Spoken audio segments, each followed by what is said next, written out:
नमस्कार दोस्तों, welcome back to our channel. Friends, मैं आप सबका अपने चैनल स्टॉक्स फॉर लाइफ पे बहुत स्वागत करता हूं। Welcome to STFL family. Dear family members, कल से एक नया ट्रेडिंग वीक स्टार्ट हो रहा है, तो wish you all the best. तो दोस्तों, मेरी कोशिश हमेशा यही होती है, मैं जिसको ट्रैक कर रहा हूँ आपको खुल के बताऊँ। जी हाँ दोस्तों, इसके पहले मैंने आज के दिन एक वीडियो बनाई थी, बताया था कि 80% के आसपास एक स्टॉक में एक्मुलेशन का जोन देखने को मिल रहा है। और दोस्तों, मैंने इसको बहुत बार कवर भी किया था, लेकिन जो स्टॉक ब्रेकआउट के वर्ज पे है और जिसको मैं पर्सनली ट्रैक करता हूँ, जो पोर्टफोलियो को स्टॉक होते हैं, तो मैं बताता हूँ। जी हाँ दोस्तों, एक स्मॉल कैप कंपनी है, एक लार्ज कैप कंपनी है, और दोनों में ही दोस्तों बहुत ही वैल्यू है लॉन्ग टर्म में। तो जी हाँ दोस्तों, कौन कौन से स्टॉक है, एक तो स्टॉक में वीकली और डेली चार्ट में ब्रेकआउट पॉसिबल हो सकता है, और एक में दोस्तों मंथली चार्ट में भी ब्रेकआउट पॉसिबल हो सकता है। तो जी हाँ, फटाफट स्टॉक का नाम देखते हैं, उसके बाद बाइंग करनी है फिर नहीं, सब कुछ डिस्कस करेंगे। चैनल फर्स्ट टाइम होंगे सब्सक्राइब कर सकते हैं इस तरह क्वालिटी कंटेंट को सबसे पहले एक्सेस करने के लिए। Now without dealing any for time, let's begin. इस पहला स्टॉक है वो है स्मॉल कैप कैटेगरी से, और दोस्तों एक फार्मा का स्टॉक है। आपको पता होगा कि मैंने इधर पे रिसेंटली आपको बताया था कि मैंने फार्मा की एक छोटी कंपनी में निवेश किया है। जी हाँ दोस्तों, मुझे इस कंपनी में काफ़ी पोटेंशियल दिखाई पड़ता है। ऑल दो FIS ने अपने स्टेक को कम कर दिया है, लेकिन DIS ने बढ़ाया। अगर आप देखिए, कंपनी के सेल्स कंटिन्यूसली बढ़ते हुए दिखाई पड़ रहे हैं, और कंपनी के प्रॉफिट में भी अच्छे खासे जम देखने को मिल रहे हैं। और जी हाँ दोस्तों, अपने ऑल टाइम हाई से भी ये स्टॉक में 15% की अभी भी करेक्शन देखने को मिल रहा है। ठीक है, ROE के बारे में दोस्तों डिस्कस करें तो जी हाँ दोस्तों, अगर आप देखें तो पहले 18 के आसपास था, फिर 10, फिर 15, फिर 18, फिर अभी की बात की जाए तो 25। कंपनी के सेल्स कंटिन्यूसली बढ़ रहे हैं, कंपनी के प्रॉफिट बढ़ रहे हैं, और जिसकी वजह से कंपनी की जो ROE है, net profit by share holders equity, उसमें भी दोस्तों हमें अच्छा खासा उछाल देखने को मिल जा रहा है। कंपनी का दोस्तों एक बहुत बड़ा कंसर्न था, वो था इनका कर्ज। जी हाँ दोस्तों, कंपनी कंटिन्यूसली बेसिस पे अपने कर्जे को कम कर रही है, इसीलिए गाइस मैंने इसे पोजीशन बनाया था। आप चाहते इसको ट्रैक कर सकते हैं। अगर आप देखें तो कंपनी का जो डेट है वो कंटिन्यूसली बढ़ रहा है, एक कंपनी के सेल्स बढ़ रहे हैं, कंपनी के प्रॉफिट बढ़ रहे हैं, और कंपनी के ROE कंटिन्यूसली इंप्रूव हो रहे हैं। साथ ही साथ दोस्तों एक बहुत बड़ा जो एक कंसर्न था डेट, वो भी हमें पिछले कुछ समय से अच्छा खासा फॉल होते हुए देखने को मिल चुका है। स्टॉक के भाव के बारे में डिस्कस करें, जी हाँ दोस्तों 400 के लगभग दिखाई पड़ता है, और हमें लास्ट डे एक थोड़ी सी प्रॉफिट बुकिंग देखने को मिली, लेकिन दोस्तों 400 के पास बार बार जाने की कोशिश कर रहा है और उसके बाद असफल हो रहा है। लेकिन दोस्तों एक बार ये जब 400 लेवल तोड़ेगा, हमें अच्छी खासी रैली की संभावना हो सकती है। तो स्टॉक का नाम क्या है? Granules India limited. अब दोस्तों ब्लाइंडली इधर पे निवेश करना is not a good idea, लेकिन दोस्तों अगर आप देखें तो कंपनी को आप स्टडी कर सकते हैं। 9000 करोड़ के आसपास की मार्केट कैप है, और दोस्तों अगर आप चाहते हैं कि अगर वैल्यूएशन के बाद अगर आप देखें तो मात्र 16 का PE है, लेकिन अपने इंडस्ट्री पीयर से ये बहुत ही सस्ता है।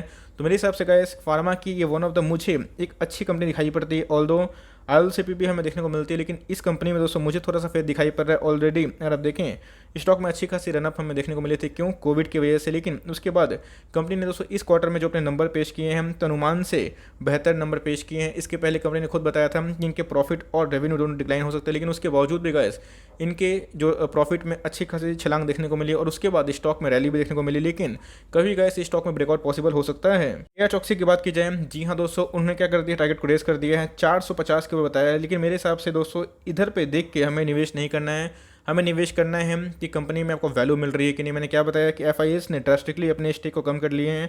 तो गैस कोई बेचता है तो कोई ऑफकोर्स खरीदता है। ऑलरेडी पब्लिक का स्टेक इसमें सबसे ज़्यादा देखने को मिलता है as compare to the like other, अगर आप देखें जो इन्वेस्टर्स। लेकिन दोस्तों कंपनी में काफ़ी दम है। अब ऐसा नहीं कि मैं आपको बोल रहा हूँ कि खरीद लीजिए, लेकिन दोस्तों आप इधर पे चाहें तो स्टडी आराम से कर सकते हैं। इस डेली चार्ट की बात की जाए, आप देख सकते हैं कि बोलिंजर बैंड बहुत ही श्रिंक हो चुका है, और दोस्तों जो डेविएशन है वो बहुत ही हमें कम देखने को मिल रहा है। पिछले कुछ समय से एक रेंज बाउंड है, बार बार दोस्तों ये देख सकते हैं कि 400 के लगभग में जाके ये लाइक रिवर्सल देखने को मिल रहा है। लेकिन मुझे लगता है कि आने वाले कल में ये ज़रूर एक बाउंस बैक करके दिखा सकता है। तो पिछले कुछ समय से अच्छी खासी रैली देखने को मिल चुकी है। तो जी हाँ, आप सब ट्रैक करें, और कभी भी स्टॉक में आपको गिरावट देखने को मिलती है। अगर आप CMP से ओके हैं, ये गैस ऑलरेडी 440 का स्टॉक है, तो चाहते हो CMP बाई भी कर सकते हैं। लेकिन अगर आप CMP से ओके नहीं हैं तो फर्दर एक फॉल का वेट कर सकते हैं। लेकिन यस, अगर निवेश करते हैं तो मेक श्योर इसके ऊपर आप रिसर्च कर लें। कंपनी अगर आपको ओके लगती है देन गो फॉर इट, लेकिन सिर्फ मैंने निवेश किया है इस बात पे निवेश करना सही नहीं होगा। आप देख लीजिए, कंपनी अगर आपको ओके लगती है देन गो हेड, लेकिन दोस्तों कभी भी इसमें एक ब्रेकआउट पॉसिबल हो सकता है। दूसरा स्टॉक है दीपक नाइट्राइट लिमिटेड। दोस्तों दीपक नाइट्राइट को मैंने बहुत बार, इवन आपको पता होगा कि जब ये स्टॉक 2000 के नीचे था, जब स्टॉक 1500 के नीचे था, जब स्टॉक 1300 के नीचे था, मैंने आपको कंटिन्यूसली एक ही बात बताई है, दीपक नाइट्राइट को ऐड करिएगा। कि उनके नंबर्स आए थे, बहुत लोगों को लगा था करेक्शन होगा, लेकिन दोस्तों इनके नंबर सही में चौंकाने वाले थे। इस दीपक नाइट्राइट में रैली तब से ही संभव में देखने को मिली थी जब इनके स्ट्रॉन्ग फाइनेंशियल्स आए थे। लेकिन दोस्तों दीपक नाइट्राइट हमेशा एक चीज़ ही कोशिश कर रहा है, वो है इनके स्ट्रॉन्ग इंप्रूवमेंट। अगर आपने इनके नंबर्स देखे होंगे, मैंने आपको बताया भी था कि Q1Q भी इनका राइज था, जो कि बहुत ज़्यादा नहीं था, बट फिर भी दोस्तों बहुत अच्छा था। लेकिन ईयर ऑन ईयर की बात की जाए तो इनके प्रॉफिट में 3 गुना जम देखने को मिल रहा था। इसी की वजह से गैस इसमें एक ब्रेकआउट हो चुका है, और 2000 के ऊपर दोस्तों सर्वाइव कर रहा है। लेकिन आने वाले कल में ये आपको और ही महंगा देखने की उम्मीद है। दीपक नाइट्रेट की बात की जाए, एक बहुत ही शानदार कंपनी है और जैसे बताया कि हमेशा जो स्टॉक में ग्रोथ होता है उस स्टॉक में थोड़ी सी रैली और देखने को मिलती है। तो पिछले कुछ समय से अगर आप देखें, जनवरी के मंथ से भी गए इसमें काफ़ी रैली आ चुकी है। 2120 के आसपास ये ट्रेड करता हुआ दिखाई पड़ रहा है।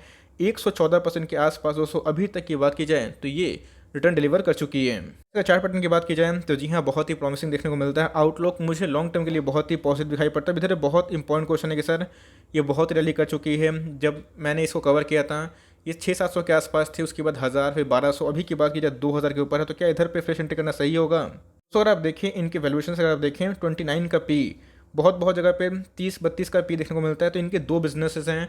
बात की जाए दोस्तों फेनोलिक सेगमेंट में इनका रेवेन्यू बहुत तेज़ी से बढ़ रहा है और पता है कि आत्मनिर्भर भारत से इनको बहुत ही बेनिफिट मिला और जिस हिसाब से इनके फेनोलिक सेक्टर का रेवेन्यू है वो मुझे चौंकाने वाले दिखाई पड़ रहे हैं। तो मेरे हिसाब से गाइस अगर आप लॉन्ग टर्म विजन रखते हैं तो already price all time high पे है, आपको सस्ता बिल्कुल भी नहीं मिला। लेकिन दोस्तों मैं एक ही बात बोलूँगा, अच्छा स्टॉक अच्छा होते चला जाएगा और आपको अपनी ऐसे भी प्लान करते रहनी है। कभी भी आप कोई स्टॉक को खरीदते हैं तो भैया ऐसा नहीं कि वो कल से ही भागेगा, गिर भी सकता है। इसके पहले दोस्तों जब 1900 के नीचे आ चुका था, मुझे अच्छे से याद है 1750 के आसपास, तो मैंने आपको उधर बताया था। उधर से अगर आप देखें तो स्टॉक में कम से कम अगर आप देखें तो 400 पॉइंट की रैली आराम से हो चुकी है। तो यही मैं बोलता हूँ कि जब सही टाइम पर लोग एक्शन नहीं लेते, लेकिन कोई दिक्कत वाली बात नहीं है।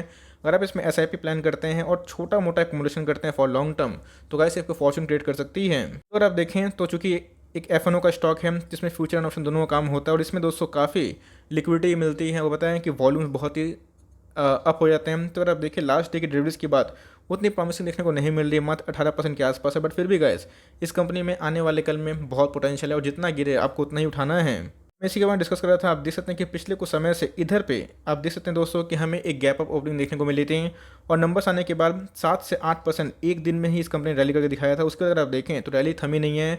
पिछले कुछ समय से अगर आप देखें तो एक रेंज बाउंड देखने को मिल रहा है। तो लेट्स सी कि इनका जो ये ट्रेडिंग वीक है और भी अच्छा जाए। अगर आप RSI के बारे में डिस्कस करें वन डे के चार्ट में तो एकदम 274 के आसपास है।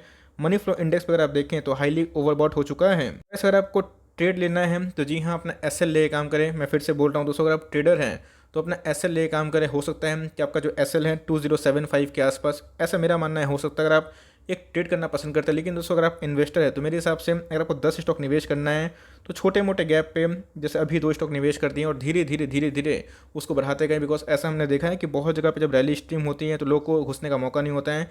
बहुत लोग गैप जो फीलिंग थ्योरी पे बिलीव करते हैं। तो हो सकता है गाइस कि कभी ना कभी गिरावट अगर होती है तो पॉसिबल है, लेकिन मेरे हिसाब से इतनी ह्यूज करेक्शन अभी मैं उम्मीद नहीं कर रहा हूँ।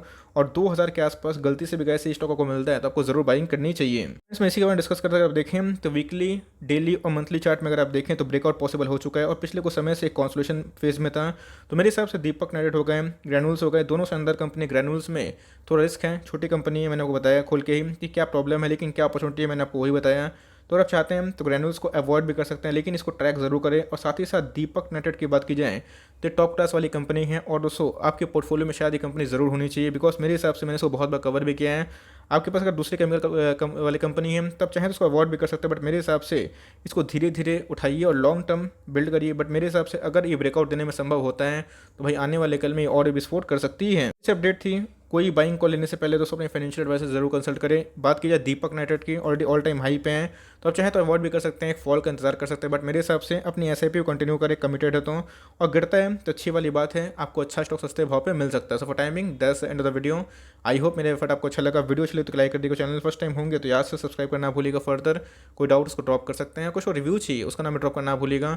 आई would love to make a video on your demand. Guys मिलते हैं जल्दी ही, तब तक के लिए bye. Thanks for listening friends, God bless you all.